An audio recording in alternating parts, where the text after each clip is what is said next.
picture, by the way, on his desk. That's in honor of his grandfather who died in 2012. Carl H. Robinson died at 74 after a long illness. He was a big part of what Chase Young was as a boy, and they are honoring here with that picture tonight. So that means we are at pick number 3. That's the Detroit Lions. There you see Bob Quinn and Matt Patricia.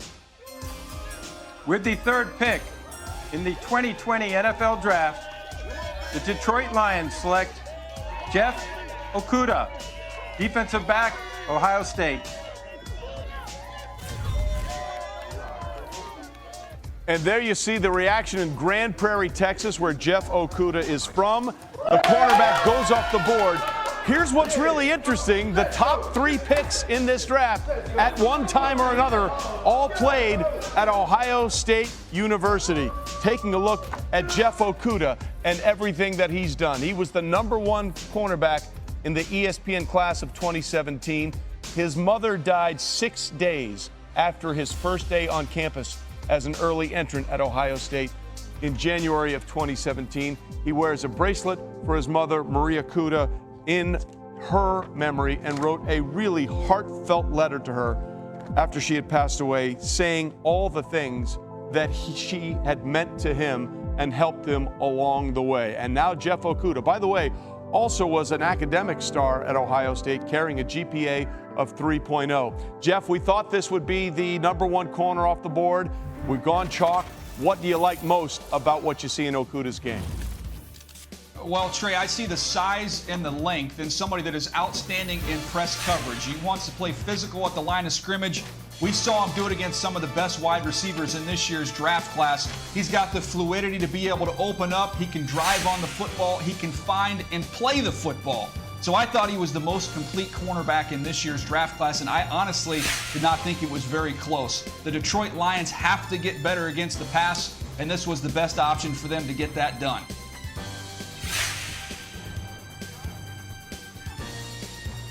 Mel, what do you like about him? Well, you look at him and you got a complete corner, a guy that will tackle. That's so important in this league now with the short passes, come up and make the tackle on those elusive receivers. And in the run game, Jeff Okudah is a very confident corner, doesn't get called for penalties. He understands how to break up a pass and not draw the flag, and that's critical in the National Football League. I think Derek Brown, defensive tackle Auburn, was tempting for the Detroit Lions, but you got Darius Slay moving on. You need that lockdown corner, and that's what Jeff Okudah will be expected to be. He'll be hoped to be Stephon Gilmore with the Detroit Lions. There you see a very happy Matt Patricia, the head coach. And by the way, this is the 6th time in 7 years the Buckeyes have a cornerback taken in the first round of the draft. And there you see Bob Quinn, also very, very happy. And we have a theme for the first 3 draft, Patricia and company want to go. But ladies and gentlemen, the pick is in. Let's find out where the Lions are going with the 3rd pick in the 2nd round. With the 35th pick in the 2020 NFL Draft, the Detroit Lions select DeAndre Swift, running back, Georgia. Okay, this is an interesting pick here because DeAndre Swift is a guy who can do a lot of things out of the backfield. He waited his time at Georgia behind a lot of good runners like Nick Chubb and Sony Michel, but he is a dude that still contributed a lot. And by the way, his average of 6.56 yards per rush during his career broke Todd Gurley's school record. And what does his high school coach have to say about him? He said, God got up one morning and decided to make a great running back, and then he gave him a great name. And that's his dad, Darren Swift. Don't at me, old man strength. He is yoked. He runs a gym called Premium Training, Swift Fit in Philadelphia. I ain't messing with him. Any of you guys want to get a piece of him? Boog, you got to take down his dad? Simply put, Trey, this guy is a 3-down running back, and he comes from an NFL style of running game down in Georgia, so he understands how to set his blocks up, how to be patient, and burst through the line of scrimmage. But make no mistake about it, what he does best is in the passing game. You talk about a running back that understands how to run the angle routes, how to get out and set up screens and do things in the passing game. You pair him with Kerryon Johnson, who they already have in Detroit. Now they have a 1-2 punch, a pounder, and a 3rd down back that can also run the football and do it all, Mel. I love this pick for the Lions and DeAndre Swift. Matthew Stafford Boog's going to love DeAndre Swift. I watched him against Florida, stone a linebacker in a pass rush situation, coming up the middle, allowed Jake Fromm to complete a key third down pass to tight end Charlie Werner in the second quarter of that game. You see his running style. He is very athletic, catches the ball out of the backfield. As I said, a complete running back when you talk about blocking, catching, running, and ball security as well. And he will work hard to improve in all areas. This kid is a kid who loves to play the game, and he only had 440 carries at Georgia. Remember, Elijah Holyfield was a 1,000-yard rusher 2 years ago. 440 carries. Jonathan Taylor had 926 career carries. There's not much tread on those tires coming into the NFL to the Detroit Lions for DeAndre Swift, Trey. Well, listen, Mel, DeAndre Swift is trying to turn something around. Detroit has finished in the bottom half of the league in rushing in each of the 21 seasons since Barry Sanders retired. That's why the Quins are happy. They think they're finally going to turn that streak around. The draft is just getting started tonight. In the third round, the pick is in. Let's find out where they're going to go, and let's head back one more time to Roger Goodell.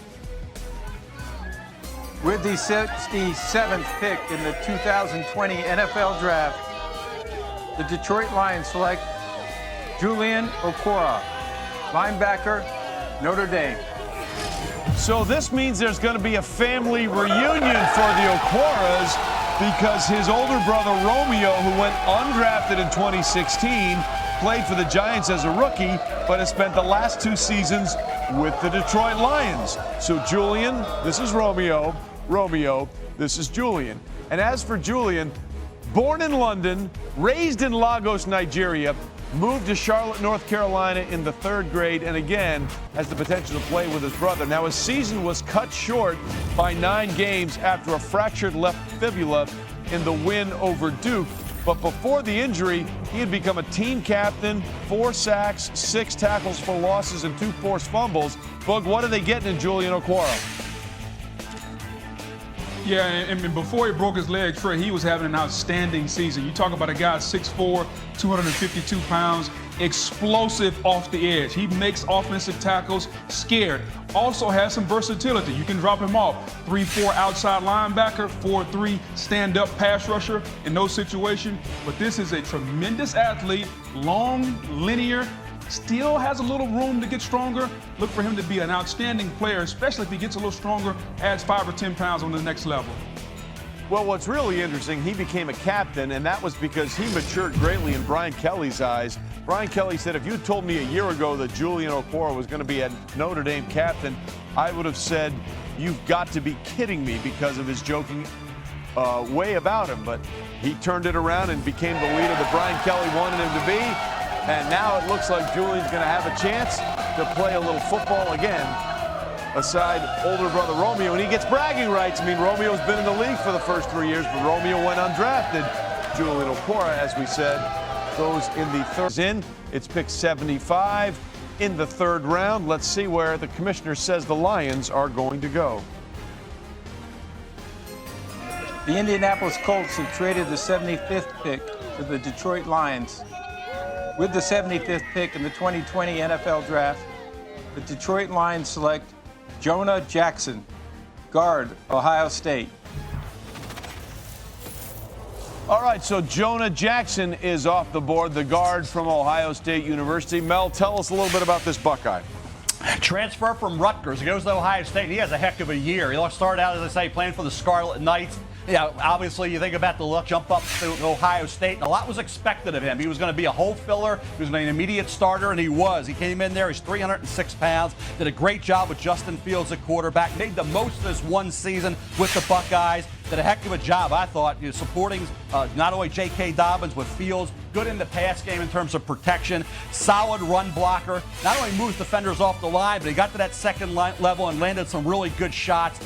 Pass blocking was, I thought, good, could get a little bit better. So if he makes some strides there, then he becomes a little more complete. Then he's got a chance to be a starter in the National Football League with the Detroit Lions and help out Matthew Stafford as well. So I think when you look at Jonah Jackson, benefited from having that one excellent year at Ohio State. Talent-laden team. We talked about all those guys getting drafted. I think when people went back and looked at the tape, they saw a guy that not only keyed Dobbins, but improved, and he still has some ways to go as a pass blocker. But if it comes together, you could be looking at a starting guard in the NFL. Well, he's also played a little center, but this 1 year at Ohio State, third-team All-American honors from the Associated Press, and first-team All-Big Ten accolades. Jonah Jackson is off the board. Going to Detroit, it's Kentucky's lineman Logan Stenberg, who was All-SEC first team this past year. And, Mel, he plays with an attitude. He does. He was part of a senior class trade that won 32 games over the last 4 years. And normally you don't see a guard at 6'6", 317 pounds. But he doesn't have great arm length. He's been a left guard. Did not allow a sack all season for Kentucky this year. 95 knockdown blocks. The concern, though, is the penalty flags. He's got to eliminate that. Be a little more consistent there in that area. Flag too much for my liking. But a guy who can get after it. Very competitive kid. Never stops fighting and battling in the trenches from the first play to the last. He's going at it. Very intense football player. Remember, Lynn Bowden Jr. had a lot of success when he moved from wide receiver to quarterback. A lot of that was because of Logan Stenberg and the job he did along the interior of that offensive line of Kentucky. Well, Mel, to that point about off penalized, he said, and coaches love this when players say this, I play football the way it's supposed to be played. I think the way the game is going now, it's more cupcake pretty boy. I like to play the way it's meant to be played. And you know when you hear a player say that, general managers and coaches love that. Matt Patricia and Bob Quinn, that's what they're getting from getting all these wide receivers. Meanwhile, we have another wide receiver go off the board to the Detroit Lions, and that is Quintez Siposs, the wide receiver out of Wisconsin. Now, Siposs was suspended from the team and expelled from the school in August of 2018 after prosecutors charged him with sexually assaulting 2 women in his apartment. But then that went to trial, and Siposs was found not guilty of 1 count of second-degree sexual assault of an intoxicated victim and 1 count of third-degree sexual assault. After the not guilty trial and verdict, he was allowed back into school and on the team. And when he was on the team, he was indeed very productive. There you see Matt Patricia and Bob Quinn, the VP and the head coach of the Detroit Lions, going through their draft and talking about what they've got. From the receiver perspective alone, the talent on the field, what are we getting from Quintez Siposs? Well, Trey, he's somebody that at the combine ran a 4.73. He's one of the few guys that had a chance to get a pro day in. He was able to clean that 40 time up a little bit, got it down in the low 4.6 range. But when you watch him on tape, they use him inside, they'll play him outside. He attacks the football in the air. He doesn't have the big-time speed. You don't see a lot of separation. What you see is what you see right here. A lot of contested catches with his physicality. He doesn't really have that second gear once the ball goes up, but even when the corner is in phase, Lewis, this guy has a chance to make plays because he's got outstanding ball skills.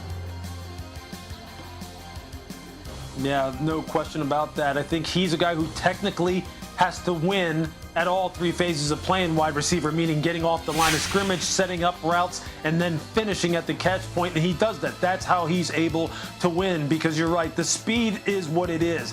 He's only going to be so fast. It doesn't matter how many times he runs to 40. He's about a 4.65, 4.7 guy. That's what he is.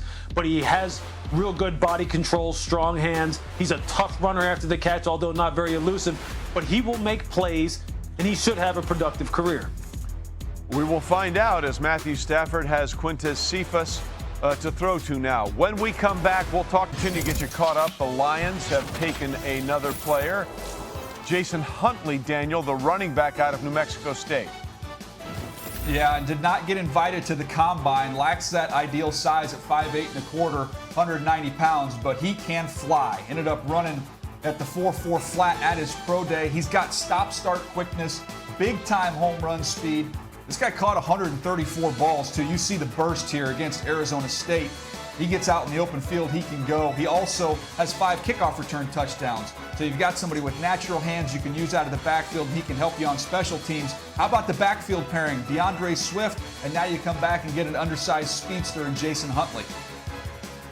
Well, then there's John Panisi, the defensive tackle out of Utah, off the board. Mel, what can you tell us, Lewis? Yeah, this guy is a run stuffer extraordinaire. 6'1", 318 pounds, lined up next to Leki Fotu. And he plays with tremendous pad level, real good energy, real good competitiveness, and real good scheme recognition, understands where blocks are coming from. He will, every once in a while, besides pushing the pocket with power, he'll show an ability to take an edge and get upfield, shoot a gap, get some pressure on the quarterback. I really like this player as being a guy who is primarily a first and second down player, but if you needed to just push the pocket on third down, he can do that as well. I think this is a good addition for Detroit here late in the draft because you have someone who's high character, plays the game hard, and can give you snaps not just on first and second down, but third down in a big body at 318 pounds.